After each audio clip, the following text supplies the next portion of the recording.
Olá, queridos amigos.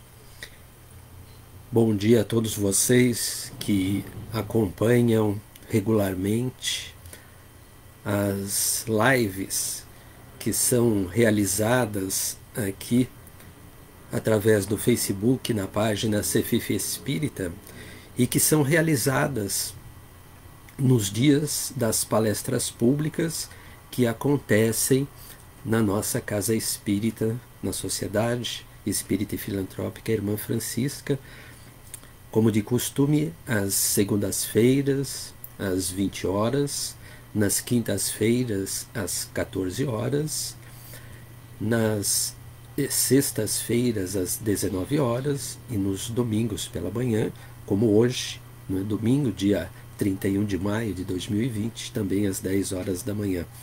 Além das lives das palestras públicas, o Irmã Francisca ele também disponibiliza a realização das lives dos Evangelhos, que acontece às terças, quartas, quintas e sábados, sempre às 19 horas.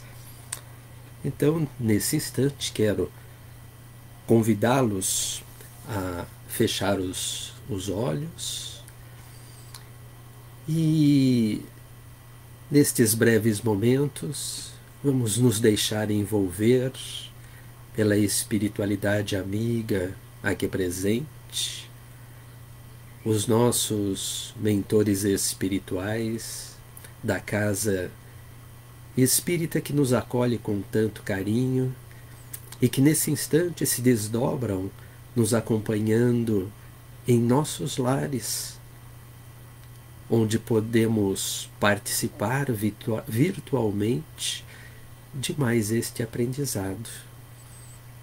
Que possamos, envolvidos pelos amigos espirituais, com o pensamento em Deus e em Jesus, pedir que estes bondosos amigos nos assistam e nos inspirem, nos auxiliando a ampliarmos as nossas capacidades de percepção e de compreensão dos ensinamentos de Jesus, a fim de que, sintonizados com eles, abertos e receptivos ao aprendizado desta manhã, possamos então compreender melhor as razões da nossa existência neste mundo, as nossas dificuldades e também as alternativas de solução para os nossos próprios problemas. Senhor Jesus, nós os pedimos uma vez mais nesta manhã, esteja conosco. Obrigado, Senhor, que assim seja.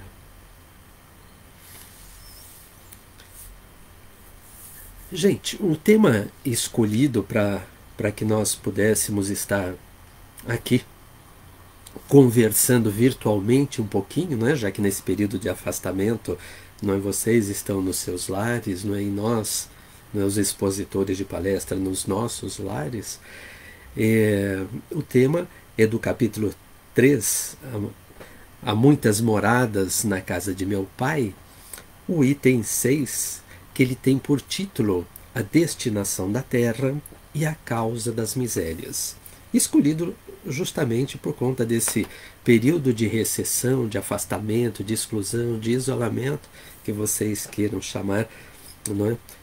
Destinação da Terra e Causa das Misérias. E a espiritualidade começa dizendo para nós, não é?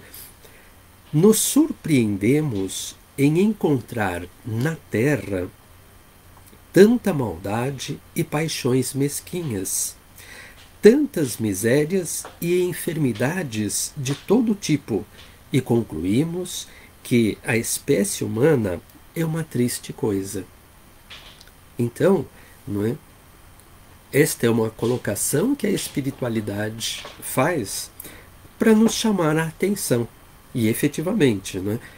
Temos ainda muitas maldades que são originadas pelas paixões desequilibradas de nós mesmos, espíritos que aqui habitamos este planeta, né? Misérias e enfermidades. E efetivamente, não é? Vivemos períodos, ou de tempos em tempos, misérias e enfermidades que assolam muitas vezes regiões de um país, ou que assolam o país, ou que assolam regiões do planeta. E mais presentemente, não é? A pandemia do Covid-19, né, que assola todo o planeta Terra. Mas o Espírito, ao continuar a sua colocação, ele diz que é preciso olhar efetivamente todo o conjunto de situações para ver se de repente nós não fazemos uma ideia, um juízo de valor equivocado em função do nosso olhar. Né? Então, ele traz até alguns exemplos aqui. Imagina que a gente, né, recebesse aqui no nosso país, né, alguém para conhecer o Brasil. E nós levássemos, né, esta pessoa, este visitante, para conhecer os hospitais, para conhecer as penitenciárias. Né? Imaginemos que juízo que esta pessoa, né, iria fazer, né, de conhecer somente estes lugares. Ia fazer um juízo efetivamente equivocado, né, do que é o Brasil, das belezas que tem no Brasil. Imaginemos, né, então, alguém, se fosse possível, logicamente, alguém que viesse de um outro planeta, imaginando que fosse normal as viagens de um planeta para o outro, né, planetas habitados por seres humanos, né, e aqui ele coloca que a humanidade terrena, né, aqui só tem um grãozinho de areia da humanidade terrena. Daí o título deste capítulo, Há muitas moradas na casa de meu pai. Né? Então, muitos planetas são habitados por seres humanos como nós. Então, imaginemos que a gente fosse receber no planeta Terra um outro, né, ser humano, e ele viesse aqui em momentos diferentes. Não para visitar locais diferentes, mas que ele viesse em momentos diferentes, né, da humanidade. Então vamos supor que ele viesse no século XIV, né, no século XIV, de 1300, né, 1400, né, se eu não estou enganado, se minha matemática não está falhando. Né. Então, o que ele ia encontrar aqui? Né, a gente em plena Idade Média, e neste período nós tivemos a peste negra, né, que dizimou mais de 75 milhões de vidas no planeta. Aí ele ia olhar, né, todo aquele burburinho, toda aquela correria, assim, ia falar, poxa, né, o planeta Terra realmente é uma coisa difícil. Né? E aí ele volta para o planeta Terra. Né? Passados, né, alguns anos, vamos supor que ele voltasse aqui em 1817, não é? 400 anos depois, alguma coisa assim, e ele, não é, fosse andar pelo planeta Terra, ele ia ver que era o cólera, não é, que estava graçando, não é, pelo mundo todo, e o cólera de novo dizimando milhões de vidas aqui no nosso planeta. Assim. E aí, vamos supor que ele volta para casa dele e fala, puxa vida, parece que a Terra não melhorou, não é? Sim, passaram-se 4 séculos e, não é, eles estão com outro tipo de problema. E aí ele dá mais um tempinho, não é, e volta para fazer uma visita para a gente um século depois, em 1917, 18, e aí a gente tinha a gripe espanhola, sim, onde estava todo mundo com este problema e a situação do planeta complicado. Morreram entre 40 e 50 milhões de habitantes nesta época. Assim, imagina a ideia que esta pessoa iria fazer do planeta Terra se ele tivesse vindo somente nestas épocas. A nossa sorte é que estes, vamos chamar assim de desastres naturais, né, eles foram circunscritos a determinados períodos, né, da humanidade terrena, e passaram. E E depois disso, a humanidade se recompôs e ela continuou a sua marcha evolutiva, continuou o seu progresso. E nós não vivemos única e exclusivamente de doenças, né, de calamidades, de desastres naturais. O que tem é que talvez exista uma razão de ser, mas não é o destino da Terra, não é o destino da humanidade terrena viver somente, né, de doenças, como esses exemplos que eu citei aqui, só para ilustrar a nossa conversa. Mas para eu perceber que se eu venho em determinados momentos e só enxergo, não é, aquele pedacinho estreito de alguma coisa, eu vou montar, vou construir um juízo, né, que ele não corresponde efetivamente à realidade. Mas são situações vividas pela humanidade terrena. E será que nós vivemos estes períodos de dificuldade efetivamente porque Deus quer nos castigar? Porque Deus não gosta, né, das pessoas que Ele, né, colocou aqui para, né, viver na humanidade terrena? E não é por aí. Nós, espíritas, sabemos que vivenciamos neste instante um período de transição de mundo de expiação e provas para um mundo de regeneração. No mundo de expiação e provas, o mal predomina. No mundo de regeneração, vai ser o inverso. O bem há de predominar, mesmo que ainda exista o mal. Então, quem sabe o fato de vivenciarmos esta situação de dificuldade hoje com o Covid-19, não é isso? Não é mais um motivo para que nós exercitemos a nossa razão, o nosso discernimento, para compreendermos qual é o aprendizado que nós precisamos extrair de tudo isso. Estes acontecimentos, eles não surgem ao acaso. Normalmente, os desequilíbrios são causados por nós mesmos, através dos nossos comportamentos e das escolhas equivocadas que nós fazemos na nossa intimidade, na nossa vida pessoal. Só que somados, não é, estes desregramentos, esses desequilíbrios, esses desvios de condutas por um número muito grande de pessoas dentro de uma sociedade, muitas vezes podem provocar, então, determinadas reações da própria natureza a fim de corrigir aquele desequilíbrio, para voltar ao estado de equilíbrio novamente. O estado de desequilíbrio que acontece no decorrer do tempo se chama entropia. E aí vem a entropia negativa, que é a reorganização das coisas, quando elas saem dos seus eixos, saem dos seus trilhos, nos diz a ciência. Então, nós precisamos parar, já que a gente sabe que a destinação da Terra é ser um mundo de regeneração, um mundo bom. Então, qual é o aprendizado que nós precisamos extrair, de uma situação difícil como esta que vivemos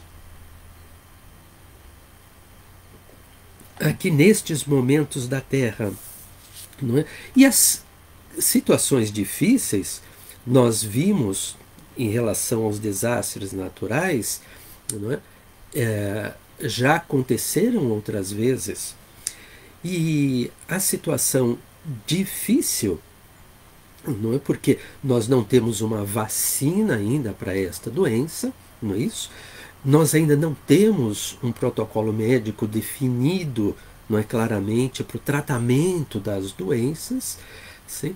E ela, em muitos lugares, ainda continua crescendo, como no nosso próprio país. Ainda hoje nós estamos na fase de crescimento da doença. Então, será que eu já posso extrair disto algum aprendizado? Quando eu vejo tudo isto acontecendo à minha volta, o que isto me chama atenção? O que traz para mim?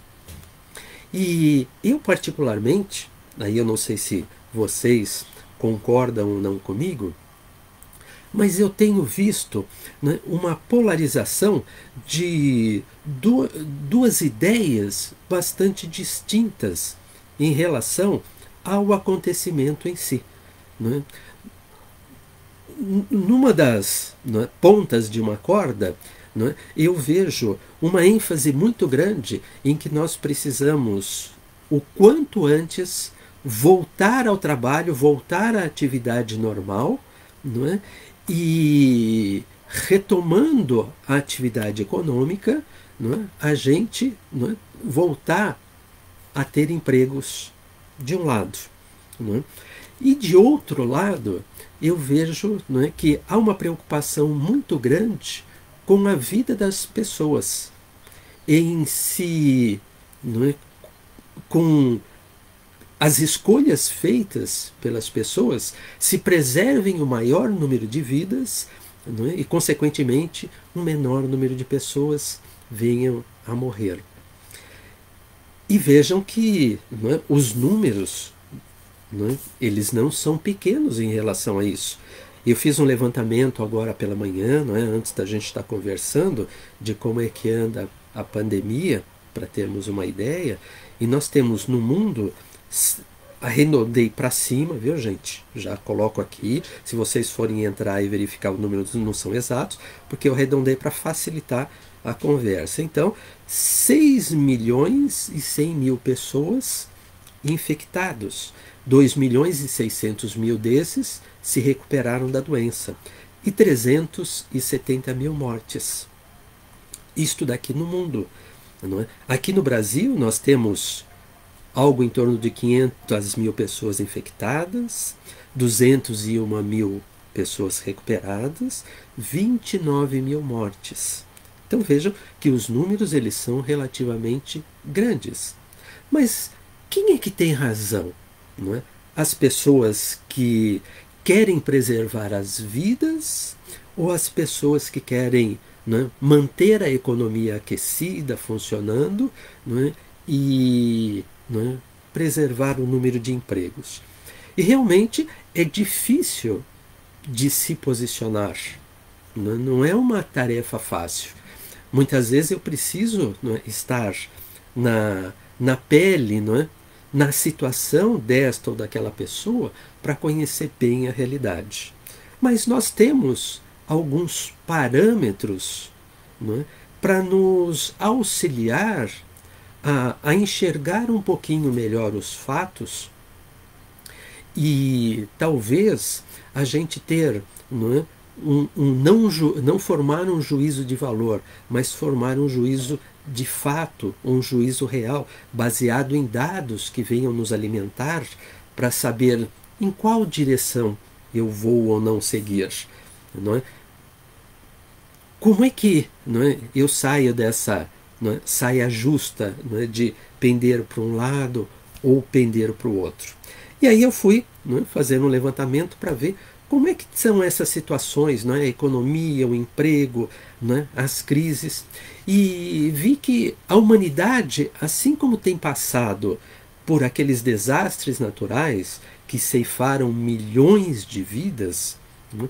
Da mesma forma nós temos vivido crises financeiras na humanidade. Sem nenhuma doença, sem nenhuma, não posso dizer nenhuma morte efetiva, mas sem nenhum contágio de um vírus, de uma bactéria, que por conta disto venha perder as vidas. Então nós tivemos, só para elucidar aqui, não é, a Grande Depressão em 1929. Sim, olha, 1929, a Grande Depressão, não é, a queda da Bolsa de Valores que influiu no mundo inteiro. Tivemos a crise de países da América Latina nos anos 80. Então, uma de 1929 e outra de 1980. Uma bolha imobiliária no Japão em 1985. A crise dos mercados emergentes em 1994. A crise mundial do subprime, a bolha imobiliária americana, em 2008. Então vejam que nós temos vivido de tempos em tempos crises financeiras que envolvem um maior um menor número de países, e algumas delas que envolveram efetivamente praticamente todos os países do planeta. Quando nós pensamos no desastre natural, não é? Então nós podemos, usando a nossa razão, enxergar daí, não é, alguém, não é, tentando, não é, recuperar, não é, aquele equilíbrio e aquela harmonia, não é, e faz uso então, não é, alguém maior, não é, que comanda a natureza, não é, e que, a fim de reorganizar, de repente acha por bem que não é, determinada doença, não é, pode vir auxiliar a reequilibrar, a harmonizar novamente, não é, o pensamento e as escolhas dos seres que aqui habitam. Agora, nas crises financeiras, elas acontecem invariavelmente, não é, porque algumas pessoas querem ganhar muito de um lado. De outro, outras acreditam que também podem ganhar muito. Sim? E aí embarcam na mesma canoa furada. E aquele ganho, não é, que foi exagerado para algumas pessoas, não é, muitas vezes provocam desequilíbrios na economia. E aí vem prejudicar, então, um número muito grande de pessoas. Mas tem gente que se sai bem dentro dessas crises. Outras vezes, a crise não foi originada pela vontade de ganho excessivo de determinados grupos dentro da sociedade, mas foi porque determinadas políticas públicas na área econômica não foram felizes. E aí, não é, a sociedade vai pagar o pato. Assim, a sociedade vai passar por períodos de dificuldade. A título de exemplo para a gente aqui, não é, eu identifiquei que nós tivemos estatística do Instituto Brasileiro de Geografia e Estatística, né, do IBGE aqui no Brasil, né, nós tivemos entre 2013 e 2016, né, foram fechadas, em período de 4 anos, 2013 a 2016, foram fechadas 341.600, quase 342 mil empresas no nosso país, sem o Covid, né? Sem nenhum vírus, sem nenhuma bactéria.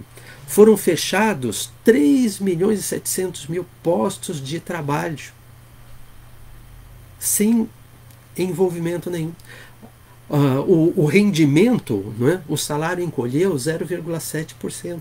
Então vejam, dados estatísticos que a gente traz, né, para olhar, não é, que muitas vezes a economia se deteriora, né, as empresas fecham, assim, pessoas perdem os empregos por conta de barbeiragem da equipe econômica dos países.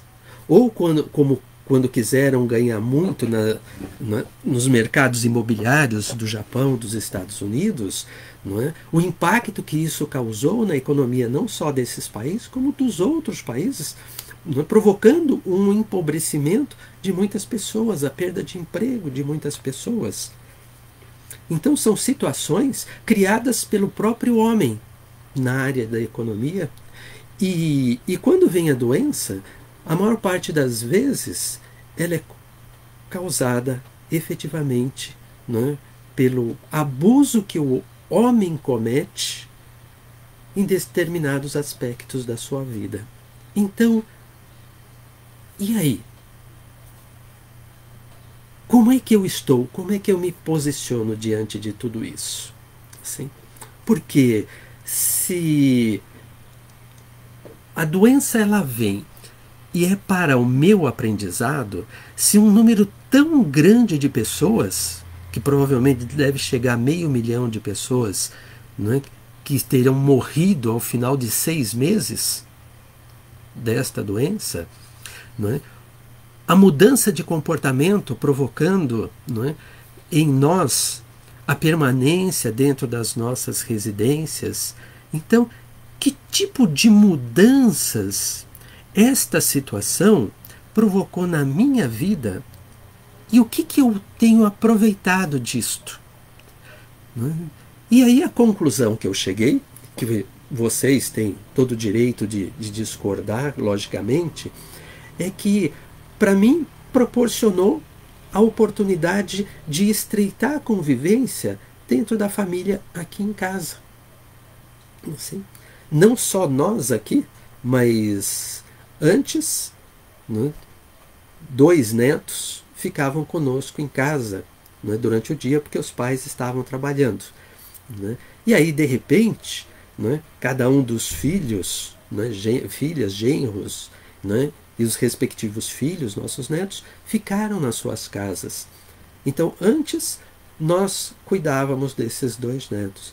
A partir de determinado momento, né, um deles foi para sua casa. Né? O outro fica aqui conosco, não é, porque os pais trabalham nos serviços essenciais. Mas, olha só, a oportunidade, então, dos pais poderem conviver mais estreitamente com os filhos durante este período prolongado. Quanto será que isto não tem sido importante na economia destes espíritos, na economia espiritual, de estreitamento desses vínculos afetivos, ficando juntos o dia inteiro? Dos pais podendo participar da educação destes filhos, dos cuidados destes filhos, que sem a pandemia isto não teria acontecido, já que os papais e mamães estariam trabalhando para poder trazer o sustento para dentro de casa. Então vejam, o estreitamento dos laços de família eu enxergo como, não é, um fator extremamente importante que tem acontecido durante, não é, este período de isolamento. Partindo daquele exemplo que eu dei de vir um visitante de outro planeta aqui, né, para o planeta Terra, assim, se ele fosse olhar, não é, aqui, não é, quanto ganham, não é, qual é a remuneração de determinadas profissões, talvez ele perguntasse para a gente. Não sei o que vocês acham, né? Mas olha só, talvez ele perguntasse para a gente: por que é que um jogador de futebol, estou aqui só colocando, porque tem muitos esportes, né, e muitas profissões em que os salários em relação à média da classe trabalhadora brasileira, né, há um distanciamento muito grande. Não é?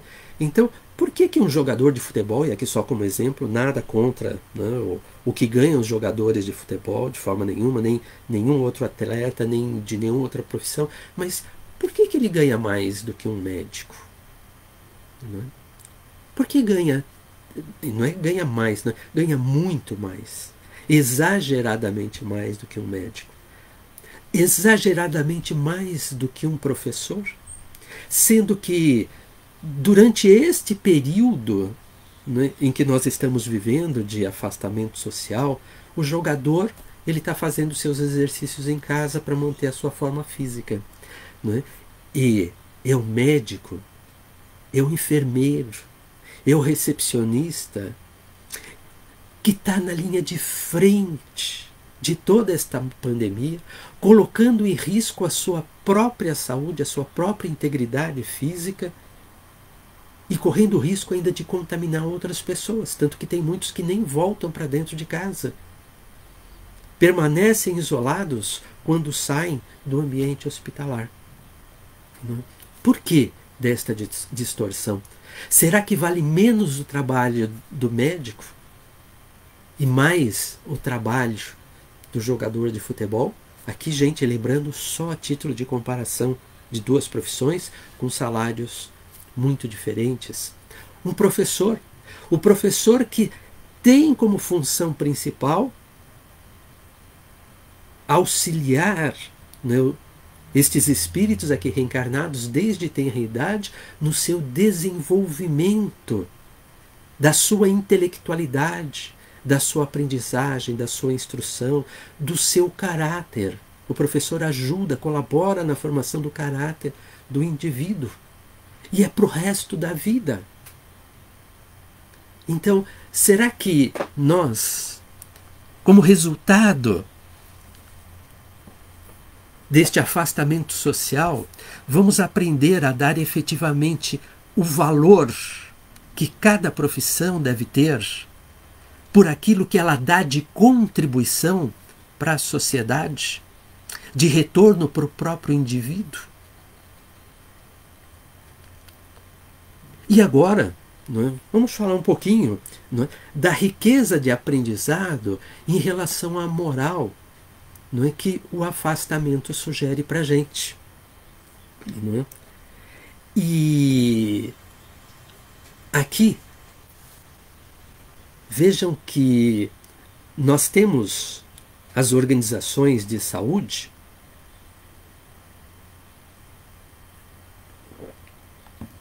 propondo para nós, desde o início da pandemia, não é? Fique em casa. Sim? Fique em casa, por quê? Não é para ficar em casa, não é? Para acabar com a economia do país. Não é para ficar em casa para que as empresas fechem, não é? E demitam seus funcionários, não é isto? Fique em casa, não é? Porque não existindo um remédio definido, não existindo uma vacina definida para isso, é a melhor forma que a ciência encontrou para evitar que a doença se propague tão rapidamente, porque não tem leitos hospitalares e não tem respiradores suficientes para todo mundo. E se um grande número de pessoas de repente chegar contaminado com a doença nos hospitais, os médicos vão ter que escolher quem vai ocupar o leito ou quem vai poder usar o respirador. E deve ser extremamente difícil para este profissional tomar esta decisão de dizer: este vai viver, este vai morrer. Imaginem se todas as pessoas que cuidam da economia nos países tivessem que tomar diariamente esta decisão: este vai morrer e este vai sobreviver. Se eles se sentiriam confortáveis em fazer isto. Mas vejam, a ciência médica nos recomenda que permaneçamos em casa. E o que leva, não é, a eu aprender com esta permanência em casa por um tempo tão prolongado, para o meu próprio aperfeiçoamento moral e espiritual? E vão concordar, talvez, com muitos de vocês, que não é tarefa fácil ficar em casa tanto tempo. Sim, posso dizer para vocês, não é, que em alguns momentos dá vontade efetivamente da gente sair para tomar um sol, para andar, para fazer caminhada, não é? Se não é para outras coisas, não é? Mas para isso. Então, não é, este período de reclusão em casa, talvez ele seja uma oportunidade que Deus me concede, né, para eu poder testar como é que andam as minhas construções na área da obediência e da resignação. Vejam, a obediência e a resignação. Né? As dificuldades na nossa existência são provas pelas quais nós passamos para que a gente venha aprender com elas e nós podermos crescer em moralidade e em espiritualidade. Vejam que a ciência médica recomendava, não é, que 70% das pessoas ficassem em casa, que deveriam estar circulando, não é, aquelas pessoas que trabalham em atividades essenciais. Então, eu preciso, dentro, né, do meu pequeno limite de uso do livre-arbítrio, escolher ficar em casa, respeitar o que define a ciência médica, ou vou para a rua, atendendo ao meu desejo de tomar sol nesta manhã linda, ensolarada, que tem aqui em Sorocaba, não é isso? né? De respirar o ar mais puro, já que não tem tantos veículos trafegando na cidade, não é? Então o ar está mais puro, não é isso? De poder fazer a caminhada com menos gente nos parques. Então, não é? Poxa vida, assim, eu poderia, no uso do meu livre-arbítrio, fazer essa escolha. Nesse instante eu estou sendo obediente à recomendação da ciência médica? Não.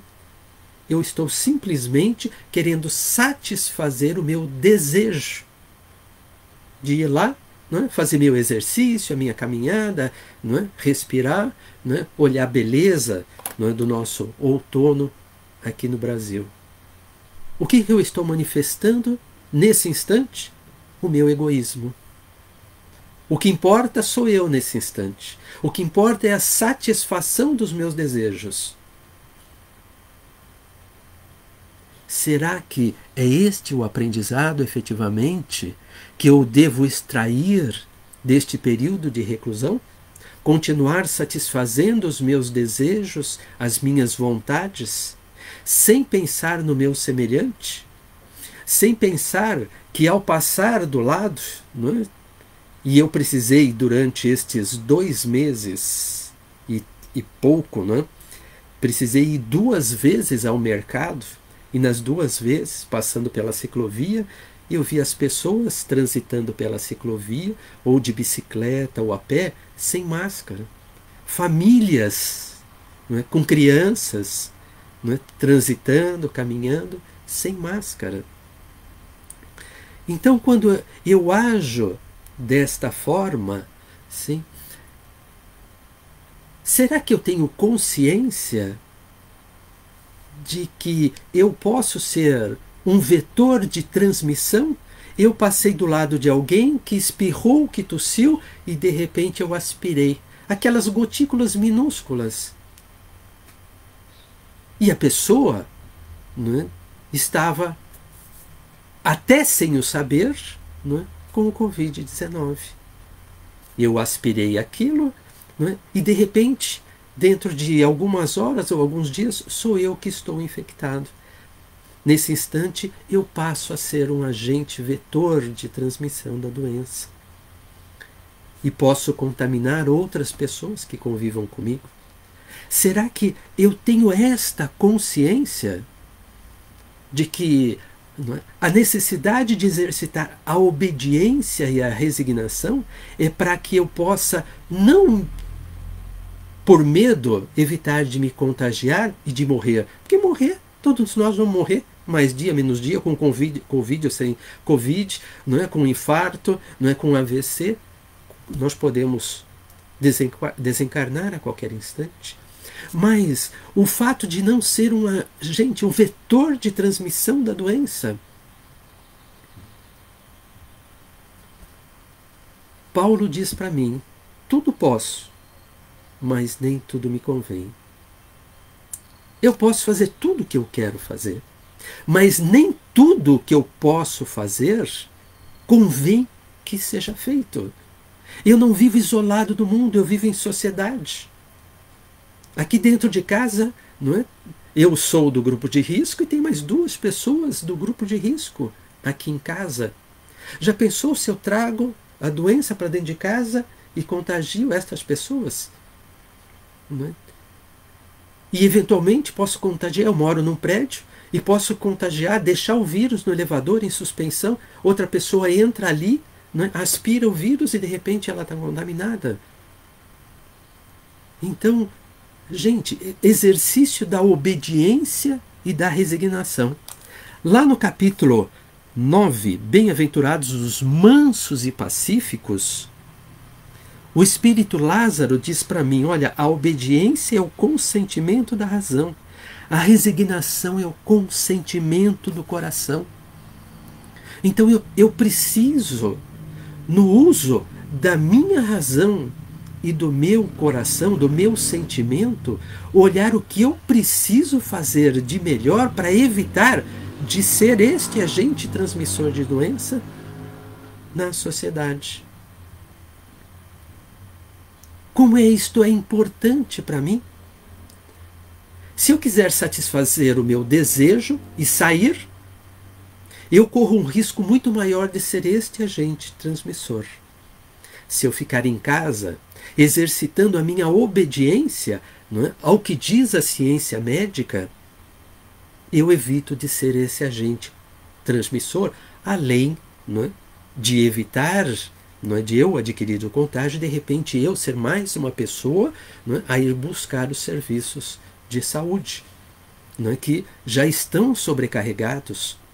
Não é? A área de saúde tem dificuldade em atender ao número de pacientes com Covid confirmado. Não é? Obediência, resignação, entender que isto é um processo pelo qual a humanidade vem passando, que talvez não seja muito claro para nenhum de nós neste momento, mas com certeza lá na frente, depois que tudo isso tiver passado, nós vamos ter a compreensão melhor de que importância isto teve na existência de cada um de nós enquanto indivíduos e de cada um de nós enquanto humanidade. E vejam, a resignação ela vem do coração. É entender que se eu não entendo hoje por que isso está acontecendo, Deus sabe o que faz. Assim. E se isto chegou foi porque nós mesmos, enquanto humanidade, causamos este tipo de desequilíbrio. No meio ambiente nós desmatamos. E aí depois nós reclamamos do efeito estufa. Não é? Então, eu, humanidade, causo desequilíbrio. E depois eu, humanidade, vou sentir, dentro da lei de ação e reação, de causa e efeito, as consequências daquilo. O efeito estufa. E isto, maiores dificuldades de convivência nossa dentro do próprio planeta que nos abriga. Então, olhe, não é? Preciso começar a pensar em abandonar o egoísmo que ainda é muito forte na minha intimidade, onde eu quero satisfazer os meus desejos, não é? Para poder, não é, atender a uma demanda da minha consciência. Não é? Obediência e resignação. Solidariedade, nós estamos vendo casos incríveis de solidariedade no nosso país, na nossa cidade, as pessoas ajudando as pessoas, grupos ajudando pessoas, organizações ajudando pessoas, né, por conta da dificuldade. Existe, logicamente, e nós não podemos passar uma venda nos nossos olhos, o problema em relação à economia e em relação ao desemprego. Mas já tivemos inúmeras outras crises e a humanidade conseguiu vencer o problema de ordem estrutural, problema de ordem conjuntural. Nós vivemos dentro de uma situação em que comporta reflexão para o nosso aprendizado. Não podemos nos esquecer disso em momento nenhum. Não é? Quando eu procuro me preservar de não adquirir a doença, para evitar de não contagiar outras pessoas, eu estou me preocupando com o próximo, com o meu semelhante. Eu estou declarando o meu amor ao meu semelhante. Quando eu acho que tenho todo o direito de sair, porque eu sou forte, porque eu sou jovem, porque eu não vou contrair a doença, ou porque a doença é muita falação, né, e pouca, né, coisa efetiva, eu desprezo a vida do meu semelhante. Eu desprezo a saúde e a segurança do meu semelhante. Será que eu tenho refletido a este respeito? Porque o convite que a situação presente nos faz é para que eu possa parar e pensar. Tudo posso, mas nem tudo me convém. A escolha é minha. A escolha é de vocês. A escolha é individual de cada um de nós, espíritos que aqui habitamos na humanidade terrena. Mas as nossas decisões têm impacto direto na sociedade. Não são exclusivamente em nós, na nossa própria existência. Vejam a complexidade das escolhas que nós fazemos e os reflexos que elas têm no todo da humanidade terrena. Assim, destinação da Terra, mundo de regeneração, causa das misérias, as escolhas equivocadas que nós espíritos temos feito aqui até os dias de hoje. Que possamos pedir ajuda a Deus, pedir ajuda a Jesus, pedir ajuda aos nossos amigos espirituais, para que nós possamos fazer escolhas, para que nós possamos usar o nosso livre-arbítrio com sabedoria. Que as nossas escolhas estejam alinhadas com as leis divinas. Que as nossas escolhas estejam alinhadas com o nosso planejamento reencarnatório. Que as nossas escolhas estejam alinhadas com as lições e os exemplos do Evangelho de Jesus. E se depois de tudo isso eu ainda tiver mais alguma dúvida, gente, faça aos outros o que você gostaria que os outros fizessem para você. Isto é básico na nossa existência. E deve ser, não é, aquele ponto que eu procuro olhar sempre quando eu preciso tomar as minhas decisões e fazer as minhas escolhas. Olhar você.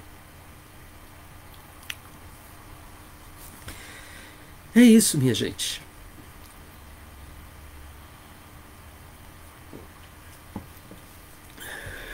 Que possamos, então, nos elevar em pensamento a Deus e a Jesus,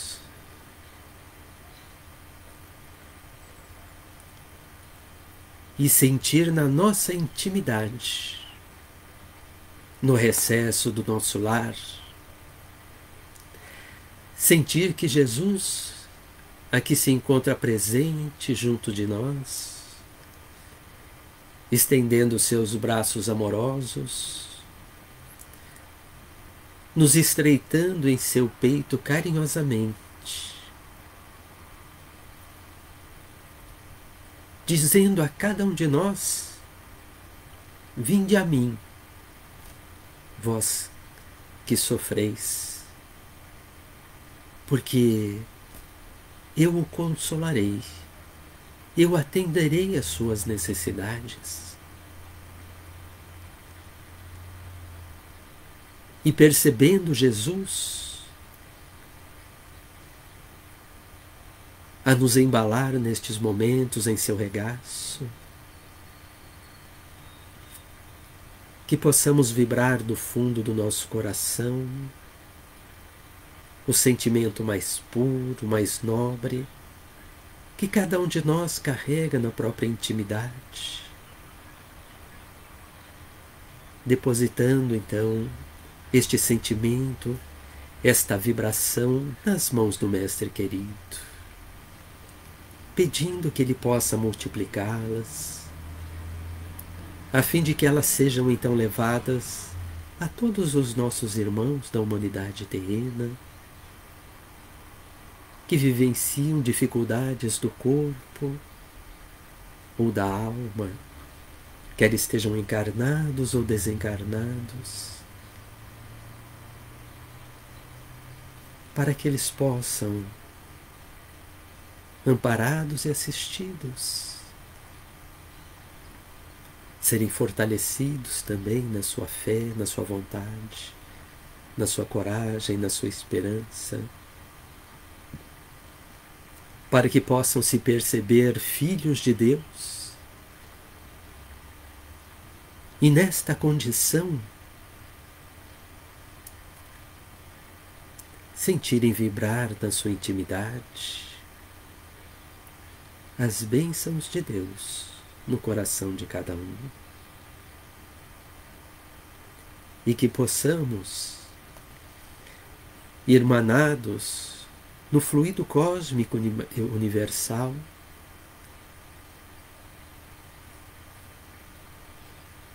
pedir que aqueles irmãos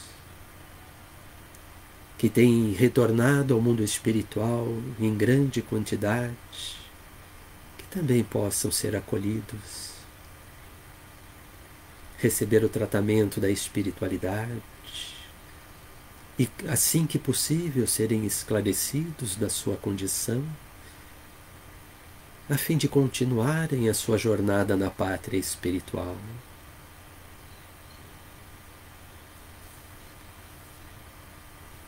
E agradecermos Agradecemos a Deus pela vida, pelo corpo perfeito, pela inteligência, pela saúde ou pela falta de saúde que é passageira ao corpo físico. Agradecermos pela família que recebemos, pelos amigos com quem nós convivemos, pelas oportunidades que Deus nos concede de provarmos a nós mesmos do nosso aprendizado. Agradecermos ao aprendizado que recebemos de Jesus, da doutrina espírita, de exemplos da convivência com tantos companheiros de jornada. E agradecermos, Senhor, pelas lições maravilhosas que vós coloca à disposição de cada um de nós na convivência com os nossos irmãos de jornada reencarnatória.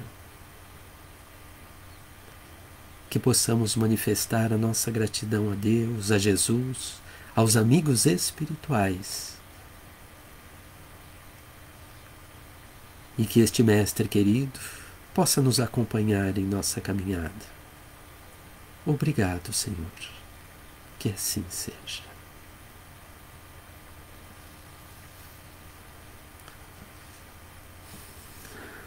Gente, muito obrigado a vocês. Tenham um excelente domingo. Que possam aproveitá-lo muito no recesso dos seus lares. Que a paz de Jesus seja com todos. Muito obrigado.